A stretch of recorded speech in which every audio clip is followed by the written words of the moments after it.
हे गाईज, मी आहे प्राजक्ता आणि तुमच्या सगळ्यांचं स्वागत आहे प्राजक्ताज किचन.com या चॅनलवर। तर आज तुमच्या सोबत एकदम ट्रेंडिंग असलेला बर्न अवे केक मी शेअर करणार आहे आणि त्यासाठी खास निमित्त आहे।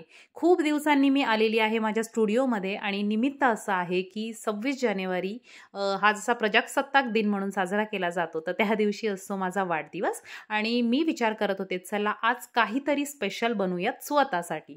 तर मी बऱ्याच वेळा आपण रील्स वगैरे बघतो आणि त्यामध्ये ट्रेंडिंग केक सध्या आहे बर्न अवे केक। तर नवीन नवीन ट्रेंड निघत असतात। रणवीर कपूरचा मध्यंतरी जो फायर केक होता तो सुद्धा ट्रेंडमध्ये होता, परंतु हा बर्न अवे केक जो आहे तो आत्ता जस्ट ट्रेंडिंगमध्ये आहे आणि मी त्याच केकची संपूर्ण तयारी इथे करून घेत आहे। आणि आज आपण बेसिक पासून सगळं बनवणार आहोत, म्हणजे मी तुम्हाला केक स्पॉन्ज सुद्धा कसा बनवायचा हे दाखवणार आहे।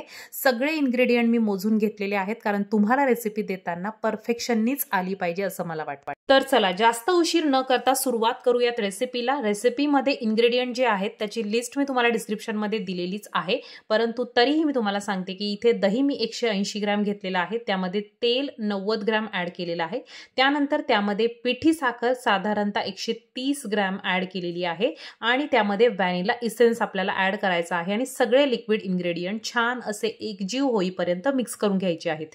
केकची रेसिपी एकदम सोपी आहे आणि हा केक असा खायला सुद्धा भयंकर टेस्टी आहे।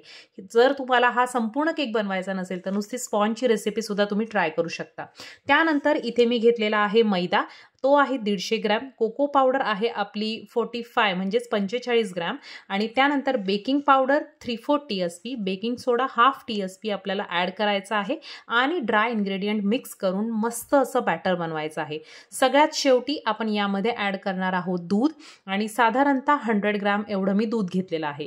आता सगळे इन्ग्रेडियंट मी तुम्हाला ग्रॅममध्ये देण्याचं कारण असं आहे की तुमची रेसिपी परफेक्शनने व्हावे, परफेक्ट व्हावी, कारण बऱ्याच वेळा जेव्हा आपण स्पॉन्ज बनवतो रेसिपी आपली फेल जाते आणि त्याचं कारण असतं मेजरमेंट। सो मेजरमेंट जर तुम्ही प्रॉपर घेतले तर तुमची कोणतीही रेसिपी कधीही फेल जाणार नाही। सगळे इन्ग्रेडियंट्स डिस्क्रिप्शन बॉक्समध्ये दिलेले आहेत।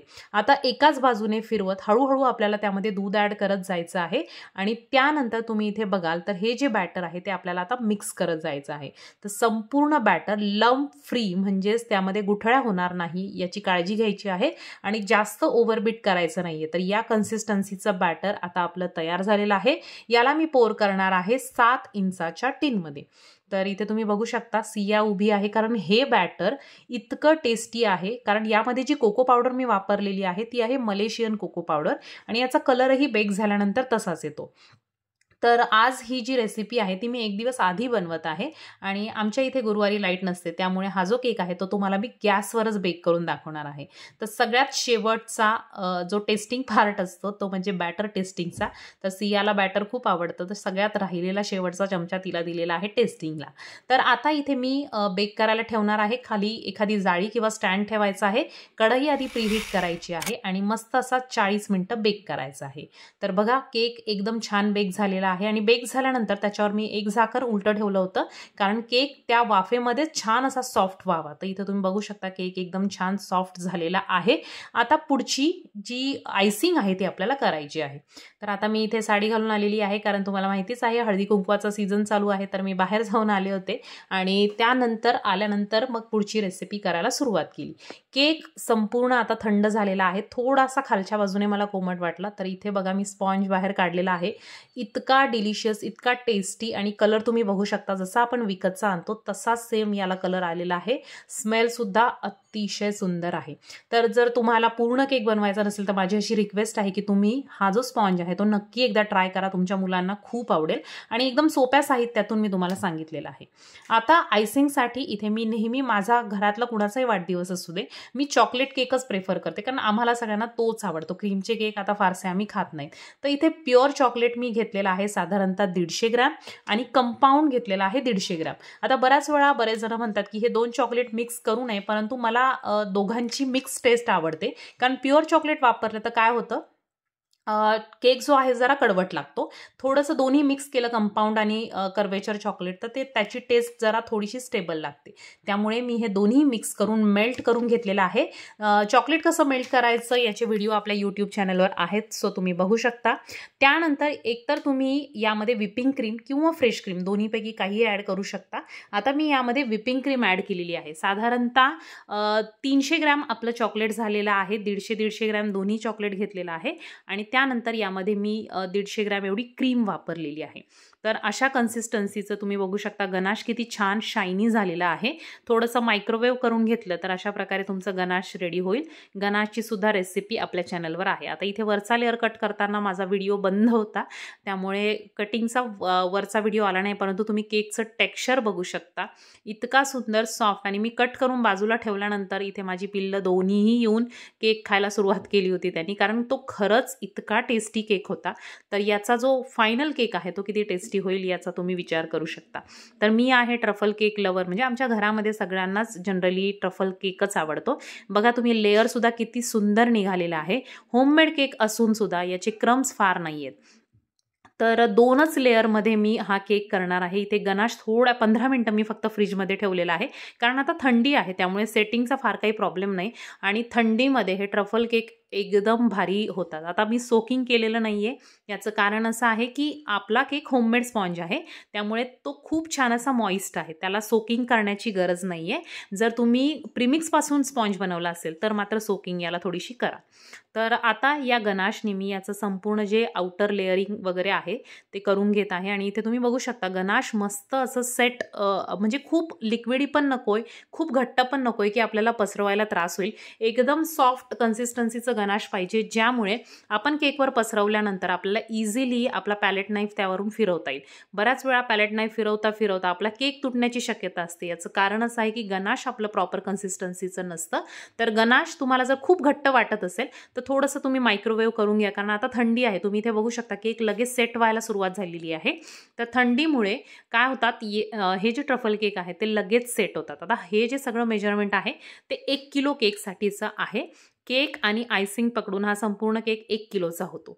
आता आज तुम्हाला काहीतरी नवीन मला शिकवायचं आहे. आता इथपर्यंत असे केक तर मी माझ्या चॅनलवर भरपूर वेळा दाखवलेले आहेत. ट्रफल केक मला खूप आवडतात आणि त्यामुळे मी खूप व्हिडिओ दाखवलेले आहेत. आता पॅलेट नाईफ थोडासा गरम करून फिनिशिंग करून घ्यायची आहे. जर तुम्हाला असे ट्रफल केकची ऑर्डर आली तर गरम पॅलेट नाईफने छान फिनिशिंग येते आणि गॅसवर थोडासा गरम करून तुम्ही याची छान अशी फिनिशिंग करू शकता. तर इथे बघा तुम्ही शाईन पण आलेली आहे, प्लस त्याला फिनिशिंगसुद्धा आलेली आहे. तर जेव्हा बऱ्याच वेळा काय होतं, ट्रफल केक हँडल करायला आपल्याला थोडंसं अवघड जातं, तर त्याचं कारण हे आहे की गनाश आपलं प्रॉपर पाहिजे. आता पायपिंग बॅगमध्ये मी नूरचं 46 नंबरचं नोझल वापरलेलं आहे आणि त्यानंतर अशा प्रकारे याला आउटलाईन करून घेतलेली आहे, बॉर्डर करून घेतलेली आहे. आता इथे मी थोडासा जुगाड केलेला आहे आणि हे जे आहे हे मी लगेच 10 मिनिटात हे पूर्णपणे रिमूव्ह केलेलं आहे. तुम्हाला सांगते इथे काय करायचं.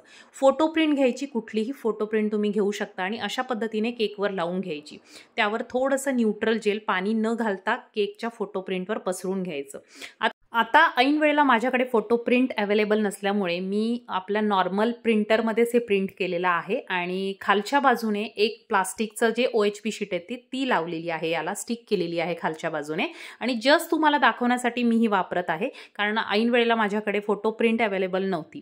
सो आपल्याला काय करायचं आहे, आता ही जी बॉर्डर आहे ती हायटेड करायची आहे. तुम्हाला साधारणतः 1-1.5 इंच हायटेड बॉर्डर तयार करायची आहे आणि त्यावर हा पेपर ठेवायचा आहे. तर हा आहे प्रिंटेड वेफर पेपर आणि हा तुम्हाला केक शॉपमध्ये मिळून जाईल. याची प्राइस असते 100 रुपये. म्हणजे ही शीट तुम्हाला A4 साईजमध्ये मिळते आणि ती मी आता कट करून आपण जी आउटलाईन काढलेली आहे बॉर्डर त्यावर ठेवलेली आहे.